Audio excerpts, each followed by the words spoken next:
Hello, everyone, and welcome to the Shadowproof YouTube channel. Please take a moment as you are joining to like the Shadowproof channel while you are here. Take a moment to make sure you're able to get notifications when we do broadcasts in the future. And I'm very pleased to be joined again by former CIA officer and whistleblower and a good friend of mine, John Kiriakou. Welcome back.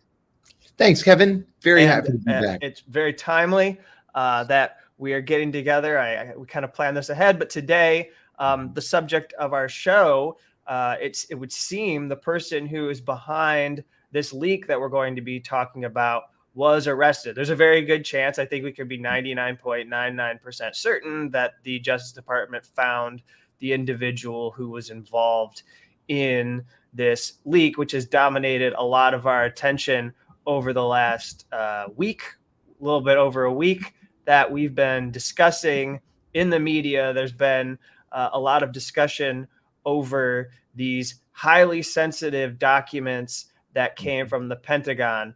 First, we had reporting from the New York Times that went into some detail about these documents. And apparently they're still circulating online. You can see them. They're photographs that were posted to a video game. Well, first it was to this group that this person had, Jack Teixeira, who was sort of this like figure who set up this room where he had young men and boys who were somehow involved in the military. He's an Air National Guardsman, and he had all of these people basically reveling in the access that he had to classified documents. He was sharing the materials with them.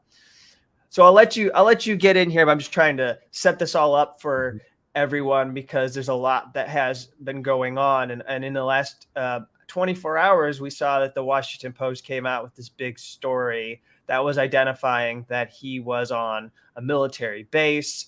Right. And then just today, arrested.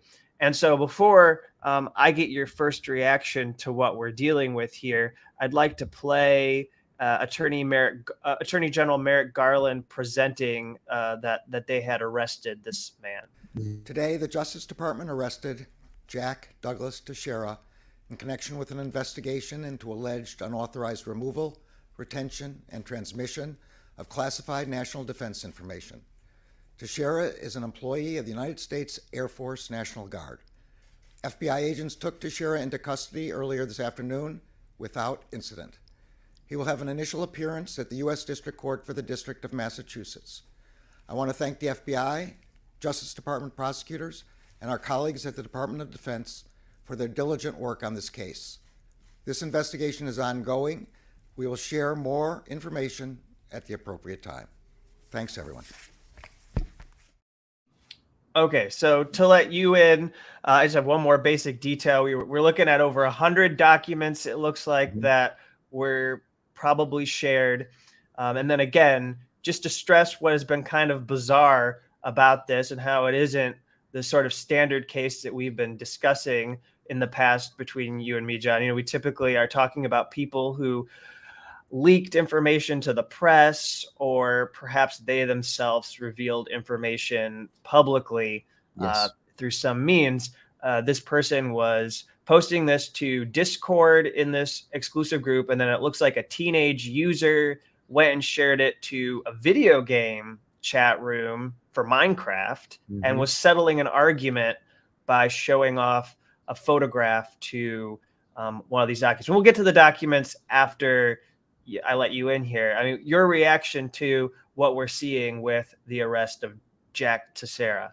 Well, I've got a couple of thoughts right off the bat. At first, I wasn't entirely convinced that this was a leak case.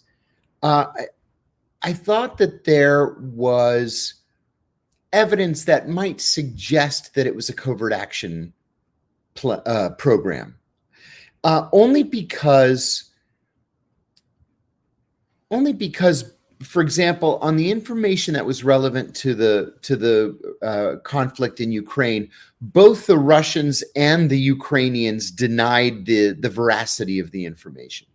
That was number one. Number two was the information about the Israeli Mossad being opposed to Benjamin Netanyahu's plans to take over the country's courts would not have been a natural fit, ought not to have been a natural fit for the Mossad. For Shin Bet, the domestic intelligence organization in Israel, it would have.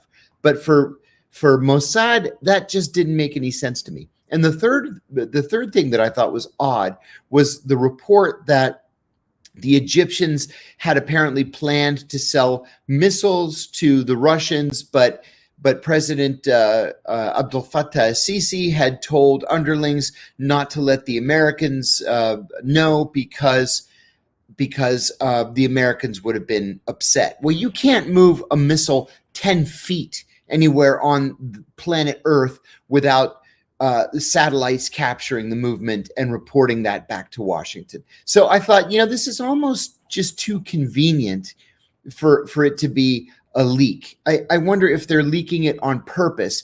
And for a leak to be a good covert action program, 90 or 95% of it has to be true. And then you mix the falsehoods in with the overwhelming number of documents that are true. That's how you get the other side to believe that the leak is actually a leak. So I wasn't sure that this was really real until today when they arrested this guy, Jack Teixeira. Okay, number one. Number two, I have had at least a half a dozen calls from news outlets around the world, really, asking me if this guy's a whistleblower. And my immediate reaction is that he does not appear to be a whistleblower. One of the things I learned in my own case, and I learned this from Jesselyn Radak, the famed whistleblower attorney and former head of ethics at the Justice Department, who helped me greatly in my own case. One of the first things that Jesselyn taught me was that there is a legal definition of whistleblowing. It's bringing to light any evidence of waste, fraud, abuse, illegality, or threats to the public health or public safety. And that doesn't appear to be what Teixeira was doing. Now, she also taught me that motivation is irrelevant. So you can, like Chelsea Manning was angry at her commanding officer when she released her information, but that information happened to be in the public service. So whether we like Chelsea Manning or not, whether you agree with what Chelsea Manning did or not, Chelsea Manning is a whistleblower. And I'm just not seeing the public value in what's been released so far. Now, Jack Teixeira hasn't made a statement. It's very, very early in the process. So we really shouldn't jump to any conclusions until we know more, and preferably until we know more from Jack Teixeira or from his attorney. Can't hear you. Because I need to unmute myself. There you Hello. go. All right. We can live stream. Okay. So the way you're talking is basically my view as well, that the behavior of Teixeira, as it's been reported, would suggest that he's not somebody who we could support as a whistleblower, that in fact what he was doing is the kind of thing that has been that has been lobbed at Edward Snowden or Chelsea Manning, where they say, oh, they were posting this information to enrich themselves. They were doing this for their own ego. Well, that's not what Snowden or Manning did, but it almost looks like that's what Teixeira was doing with this room, because he was building. Yes. I don't want to be too hyperbolic, but it's only like 24 people. It almost looks like a small cult that he was. Yes. He was putting together.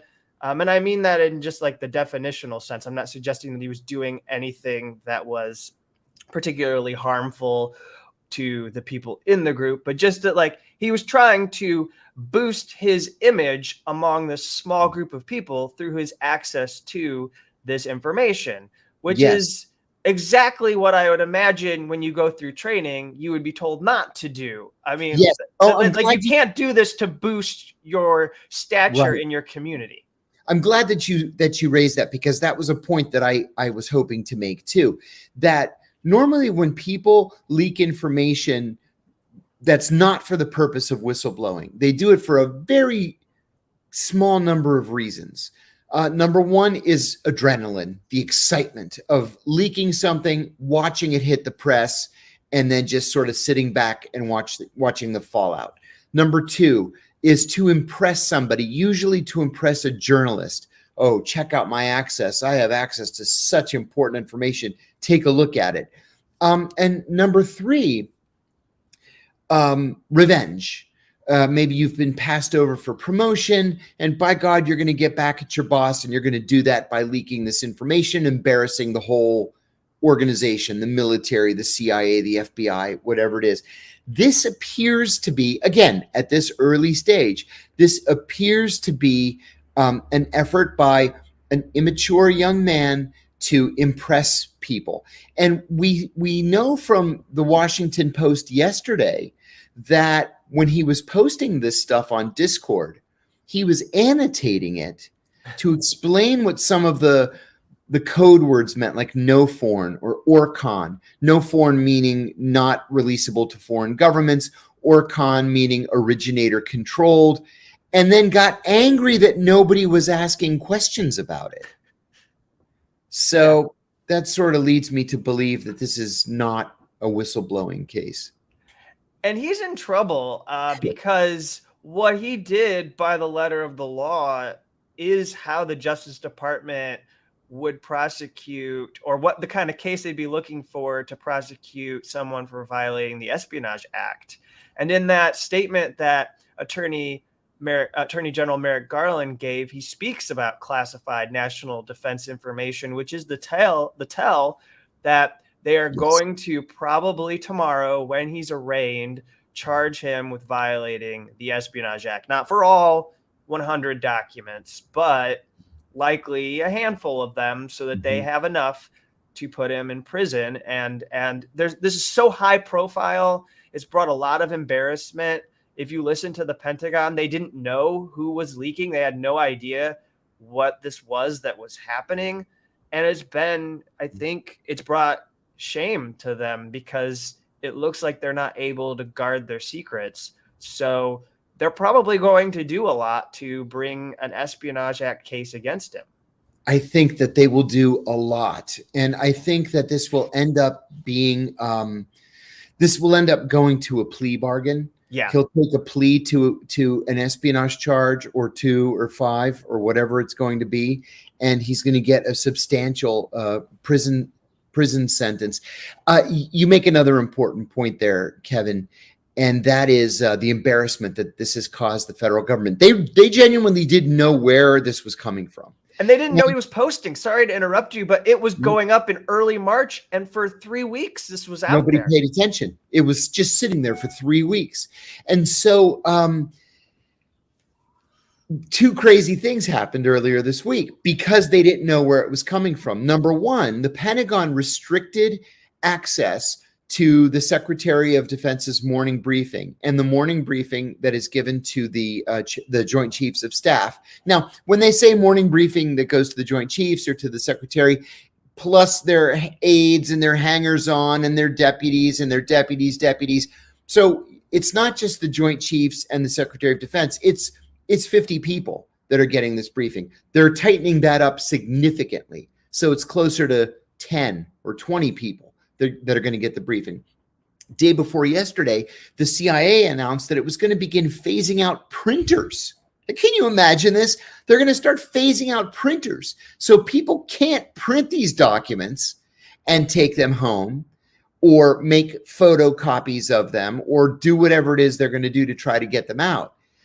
So that tells me that they genuinely didn't know where to look. The third issue, this guy is a 21-year-old Massachusetts Air National Guard junior nobody. And a reservist.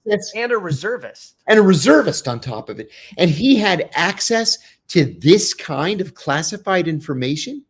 Why? Why would he have access to this kind of information? So I think that's going to That's going to be tightened up as well.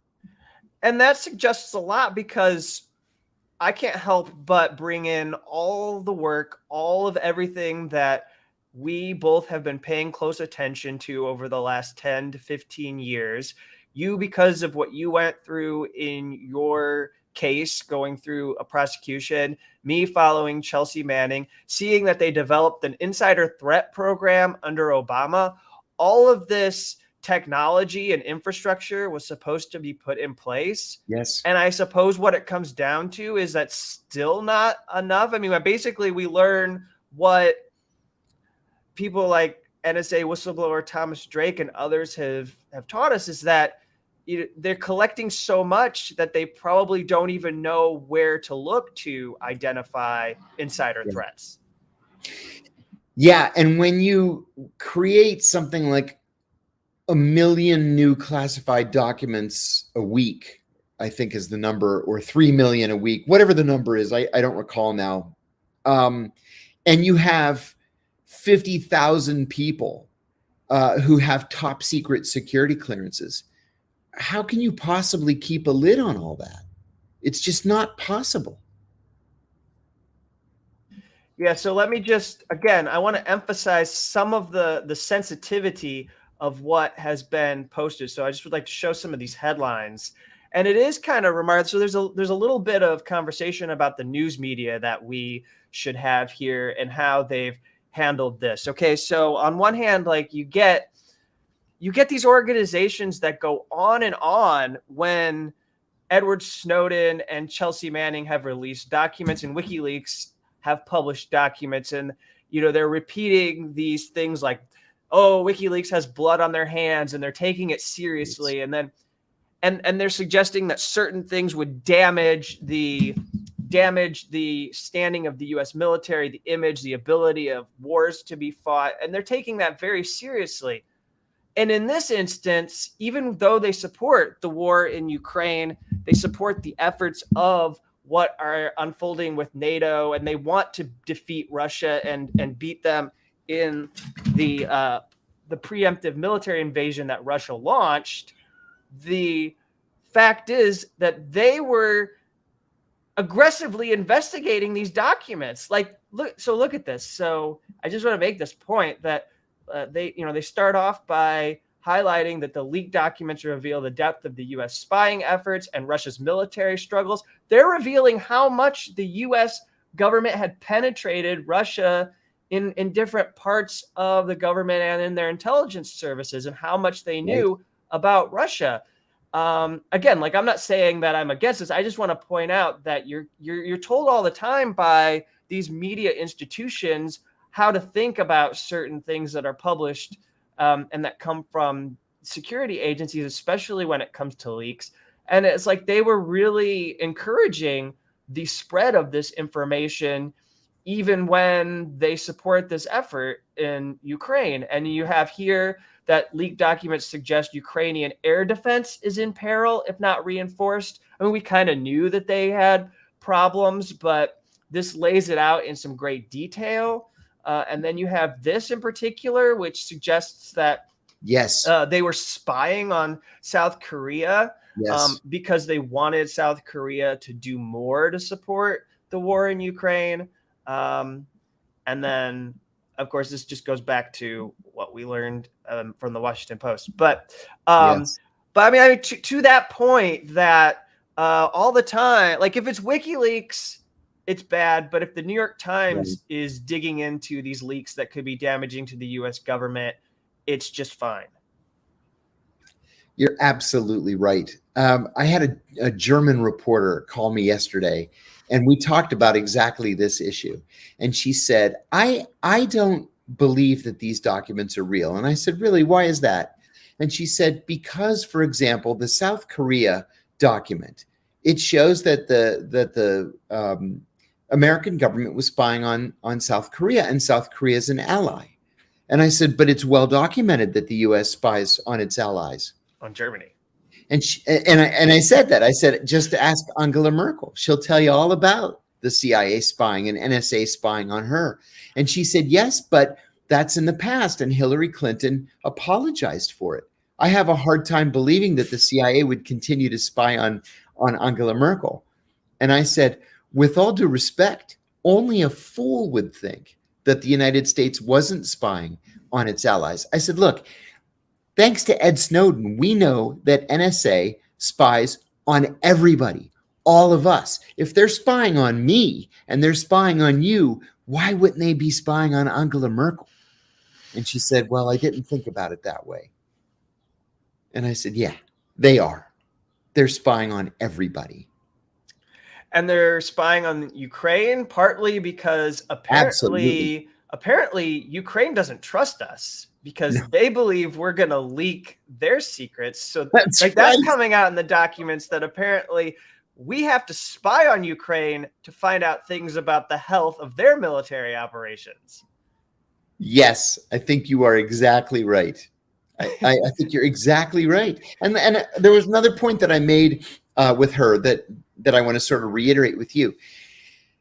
A person who is a whistleblower, you give the idea of going public a great deal of thought. Unless you're me, I was an idiot and I just blurted it out. But anyway, most people give it a lot of thought. And in this day and age, what you do after giving it thought is you hire an attorney like Jesslyn Radack, or you engage WikiLeaks or the New York Times, the Washington Post, or whatever. You don't post it on Discord for a bunch of 16-year-olds to watch it and then have one of the 16-year-olds put it on a Minecraft bulletin board. I mean, my 11-year-old plays Minecraft every day. He's not going to care about these classified documents on a Minecraft bulletin board. This is just not the way a whistleblower, a legitimate whistleblower, would be trying to influence U.S. policy that he or she believes is wrong or illegal, immoral, unethical. It just doesn't make any sense. And so that leads me to believe that he's just showing off what the U.S. military can do. That these are people having conversations. They're not ideological. They're not probably well informed. They're just motivated by, isn't this neat what these documents say about what the U.S. military is doing? I mean, apparently some of these involved what the Pentagon thought about the so-called spy balloon from China over the United States. We won't go back over that. But let me ask you another question here, and then I'll have another, and then we'll wrap up our discussion.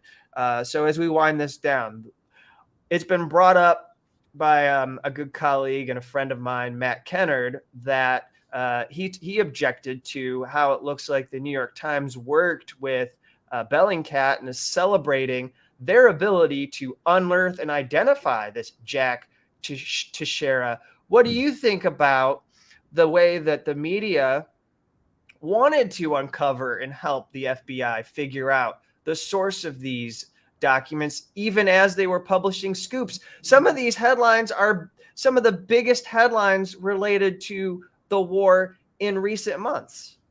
Oh yeah, this is deeply disturbing to me.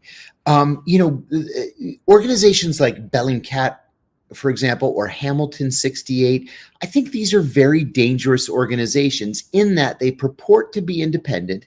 They're not independent. If you look at their boards of directors, they're replete with former directors of the CIA, former directors of national intelligence, four-star generals. In the case of Hamilton 68, the former director general of NATO. These are not people that are going to be friendly to a legitimate whistleblower. And like you, I was taken aback at the way the New York Times and the Washington Post, while they were patting themselves on the back for the scoops they were coming up with, were actually critical of the leaks, critical of the leaker, and very happy to condemn the person, not even knowing who it was, and work with Bellingcat and apparently with the FBI to shut the whole thing down. Now, can you imagine anything like that happening during the revelations surrounding the Pentagon Papers? Yeah. I can't even imagine such a thing happening. I just have a really difficult time, and I bet you do as well, with the idea of a press organization simultaneously helping the FBI identify a source, and then meanwhile also using those documents to publish major news stories that are informative. Like, largely speaking, those headlines I read to you, whether they're hugely revelatory or not in your mind, maybe you go, oh, I suspected that. That's Yeah. not surprising. Well, Right. whatever. They published these headlines based on primary source documents that they didn't have. And it's an unvarnished look at the state of a conflict that has now unfolded for over a year. That's right. That's right. They like to have it now both ways. So either you're going to be an independent journalist, even better, an independent investigative journalist, or you're going to be the mouthpiece of the empire. You can't be both. And it looks like they're choosing to be the mouthpiece of the empire.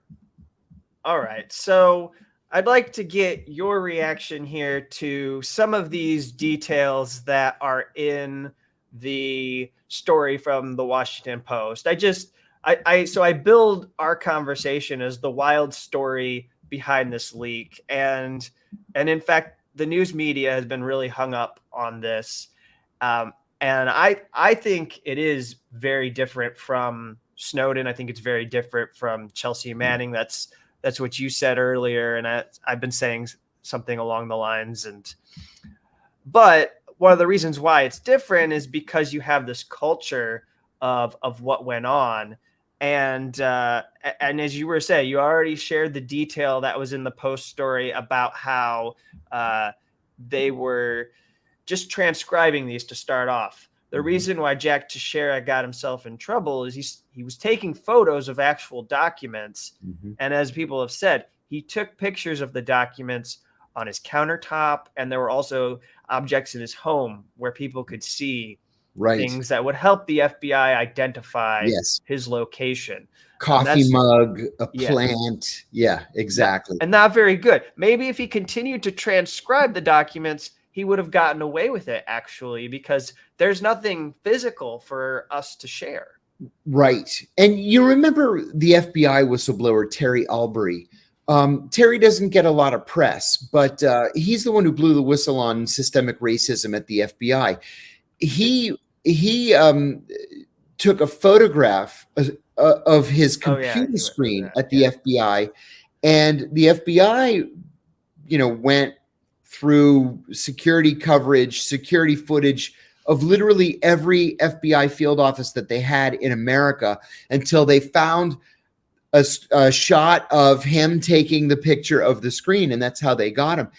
I think that, the military is a heck of a lot bigger than the FBI, and I think you're right. If he had continued to transcribe these cables instead of finally releasing them, I think it would have been very difficult to track him down, at least in the near term. Okay, so we hear this was like a refuge during the pandemic. I think that's when Discord really flourished. There were a lot of people who weren't able to go out, so they were joining these communities and meeting with each other. There's this young person who, with the consent of his mother, I'm a little concerned about this, by the way, because it seems like this person probably should not have been talking to the media when they were connected to somebody who's sharing classified documents.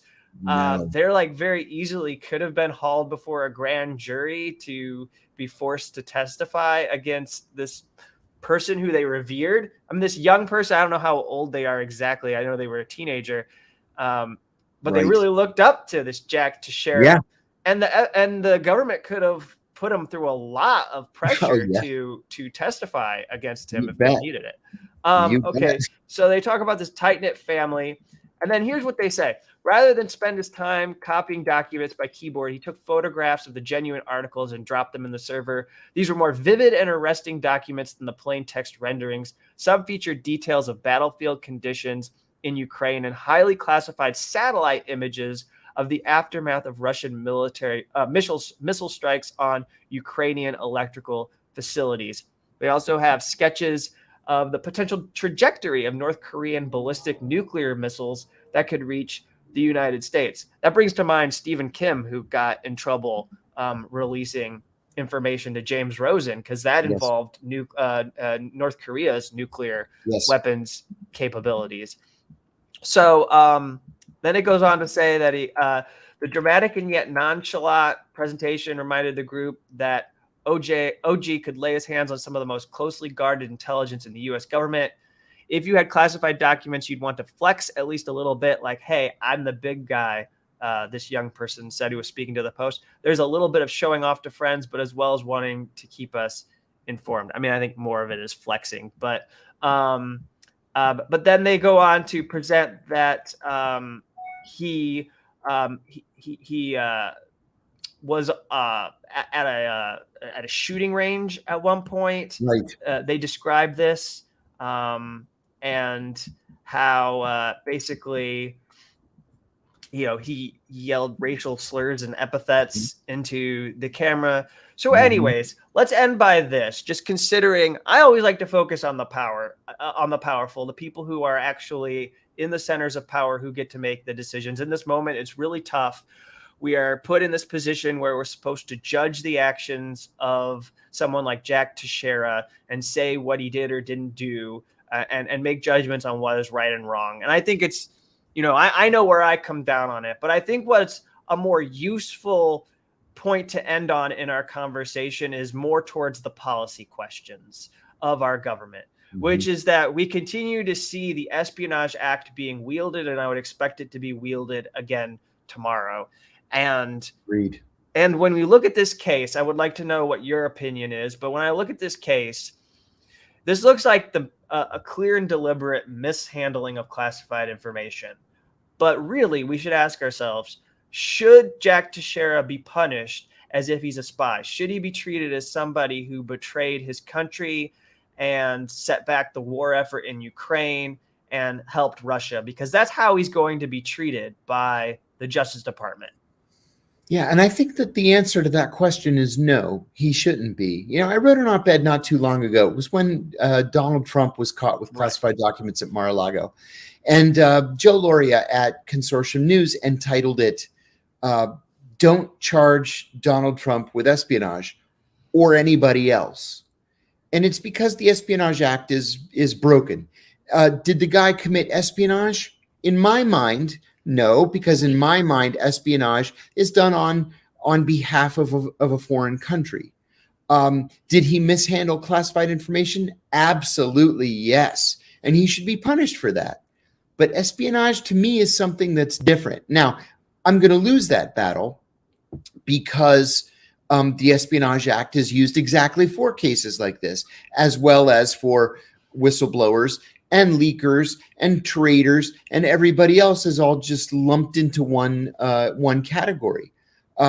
You're right, Kev, that he's going to be charged with espionage tomorrow, whether he's actually committed espionage as we think it's defined or not. That's an argument to have on Capitol Hill. But yeah, he's going to be charged tomorrow. It really shows you that there should be some law passed, or we should do something to reform so that the Justice Department has options. I don't know if it wants options. We could have a pretty good discussion and probably fill out a whole hour discussing whether the national security state wants to move away from the power that they're able to wield by bringing the Espionage Act. It's possible that having something that could be more mild in its consequences, in its ramifications, would make them fear the ability or a future where more young people would do this. I mean, I wonder if they would tell you that if Jack and other people like him knew that the most that would happen they would lose their position in the reserve. They would no longer have access to security, to classified information. If that was all that would happen, then there would be so many more people who were doing it. So we shouldn't allow, we should be harsh. We should bring the Espionage Act so we can protect. Two comments on that. When I was at the CIA, when I was still on the analytics side, this was in 1996, I sat next to a woman who was having an affair with a paid commentator from CNN. And in the course of pillow talk, she said something to him. He repeated it on the air on CNN. CIA security was able to trace it directly back to her.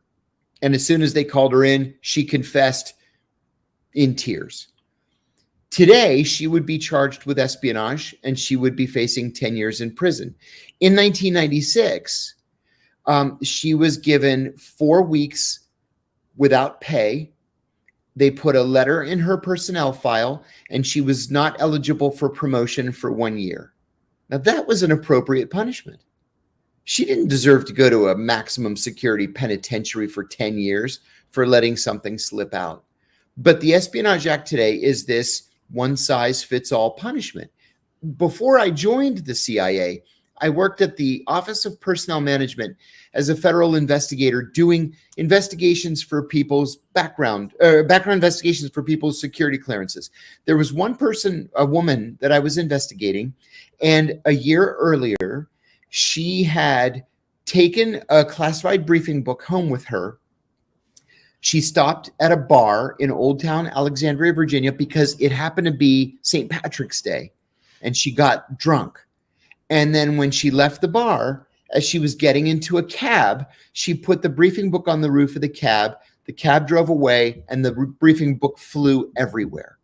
Somebody picked up the papers, which were all marked secret at the top and bottom, and called the FBI. The FBI sent 2 agents over, picked all these up. Of course, these documents were easily traceable back to this woman, and she received 4 weeks leave without pay, and she was not permitted to be promoted.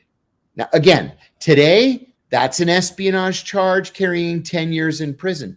The law has never changed. The law has never been updated. It's never been reformed. It's never been amended. It's just that we've decided to treat it differently in court. And the climate hasn't been particularly good for efforts to try and reform the Espionage Act, but it got modestly better when it looked like you could say to both political parties, hey, your president, Donald Trump, he technically violated the Espionage Act. Hey, Democrats, your president, Joe Biden, he's got documents in his possession that he mishandled. Yes. It looks like he could be charged with violating the Espionage Act. So maybe you might want to think about having some way to modify this so that you are able to have a different tiers when it comes to prosecutions. You know, you could say like, okay, it's this severe. Okay, it's that much more severe, or it's that much more severe. And you could have maybe multiple different laws or codes on the books that would make it possible to go after.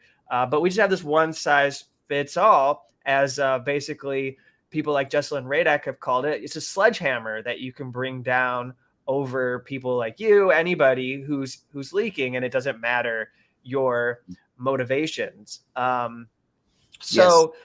Thank you, John. We really appreciate you for joining us. There's going to be much more to follow with this case, so I'm sure we'll have further conversations. Let me make one more final point, and I'll let you have any closing thoughts, and you can plug your stuff and let people know where they can go to support you. But what I'll just say is another thing that bothered me. This has nothing really to do with our like specific conversation about Jack Teixeira. But one thing that bothered me is when I was reading the coverage of this, people felt like if they didn't casually mention that it was possible that Russia could be behind this, that they were like somehow, I guess, not being good little journalists of the United States. And even though there was no evidence, I've just noticed that like every pundit I was even watching an ABC News broadcast where like we have all this information before us, but he still felt motivated to say it could be Russia. And there's just no evidence at all. And I mean, it just says a lot about the climate we live in, where you can just casually suggest it's a foreign power without any evidence whatsoever. It's like the 50s all over again. Yeah. You know, it's like we've got to rally against a common enemy. And if you don't do it, you're not a patriotic American. It's just outrageous. Outrageous. All right, so John, it's up to you. I got one question for you from some people who have been following. You can answer this and then plug your Sure. show. Is someone wants to know how heavily the CIA and these intelligence agencies are recruiting from high school and college? And so it Yeah, has nothing really to do with what we've been talking about, or that's maybe okay. it kind of does, but you can answer that and then tell people where Sure. they can find your work. They don't recruit from high school, but they recruit very heavily in college, very heavily, in two ways. First, the CIA has this program called the shoot, I forget what it's called. Anyway, they embed retiring CIA officers in colleges and universities all around the country. So you'll have an intelligence fellow. For example, a friend of mine is the intelligence fellow at Indiana University in Indiana. They're at Cornell and Pitt and Harvard and Princeton, and they're everywhere. They're everywhere. I was recruited in college. I had no intention of applying to the CIA. My graduate school advisor was a CIA officer undercover as an academic advisor, and he recruited me into the CIA. That's technically illegal now in that we have the Equal Employment Opportunity Act from 1993. So rather than to clandestinely recruit you, they're overtly CIA officers in the last 2 years of their career, and they would welcome you coming up and asking questions. And if you're interested in joining the CIA, they will connect you with a CIA recruiter.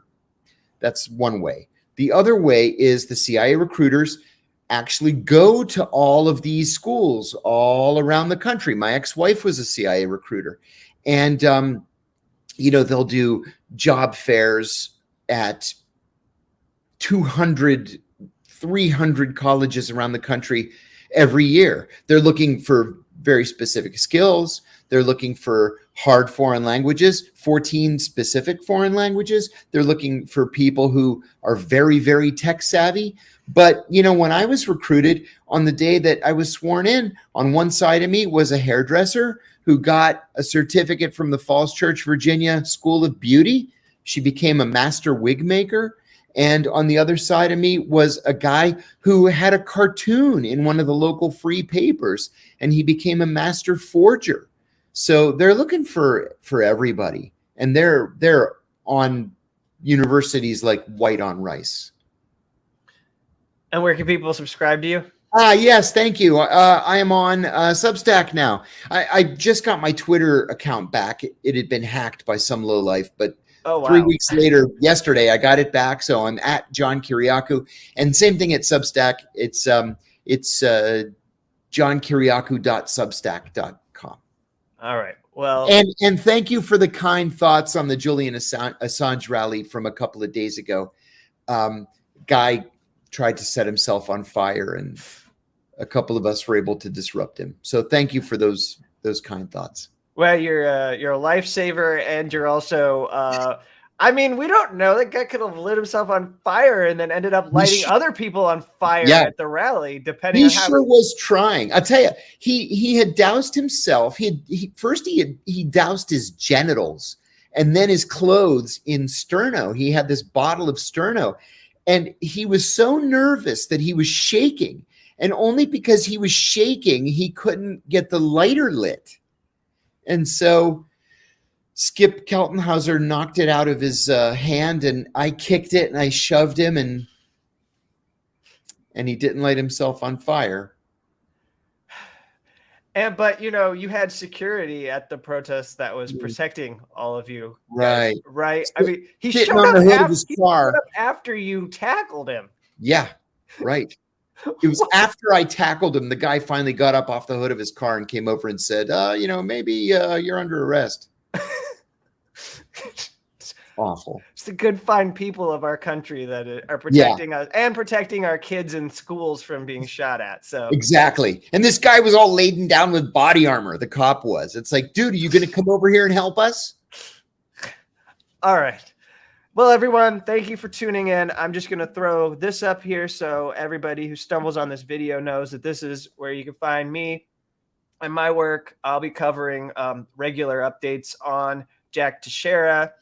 including what I think is important in these moments is false and improper or inaccurate representations of the Espionage Act and what it can and can't do, and also like poor framings of Snowden and Chelsea Manning. There will be ways in which they discuss whistleblowers that we support in order to make comments about Jack Teixeira, and it's always important to make sure that they don't stray from what actually happened in these cases. So you can follow, I mean, you listen to John on his radio show, Political Misfits, or you can follow my Dissenter newsletter. We'll definitely be trying to keep them honest and make sure that they don't tell too many misrepresentations that they are able to get away with. So thank you, everyone. Thanks for tuning in. I'm going to wind this down. We'll wrap this up, and we'll be back soon with another conversation on the Shadowproof channel. Until next time, thank you.